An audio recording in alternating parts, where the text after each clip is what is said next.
म मेरो अतीतका किताब पल्टाउन चाहन्न। यदि पल्टाइहालेँ भने पनि पढेर सकेसम्म चाँडो बन्द गरिदिनु है। किनकि त्यहाँको पानामा भएका कथाहरूमा निकै दाग भेटिनेछन्।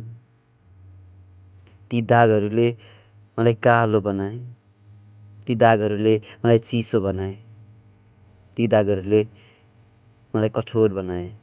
ती दागहरूले मलाई मान्छे बनाए। ती दागहरू मेट्ने प्रयास नगर्नु है। तिम्रो मेहनत व्यर्थ जानेछ। ती कहिल्यै नहराउने दाग हुन्। ती कहिल्यै नमेटिने दाग हुन्। तिमीले जबरजस्ती मेट्न खोज्दा मेरो अतीतको किताबमा प्वाल पर्ला। मेरो वर्तमानको रूप हुनेछ। मेरो सोचाइको रूप हुनेछ। त्यो दागले जन्माएको छटपट्टि, त्यसले दिएको अनिद्रा मेरा भएका एकमात्र साथी हुन्, जसलाई म मेरो कथा सुनाउँछु।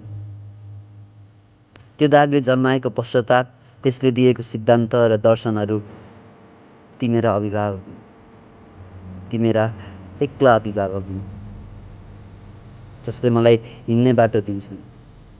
त्यो दागले जन्माएको तडप, त्यसले दिएको कुलत मेरो एकमात्र कथाका पात्र हुन्, जसका बारेमा म तिमीसँग बोल्छु। मलाई फेरि फर्किएर त्यो दाग हेर्नु छैन।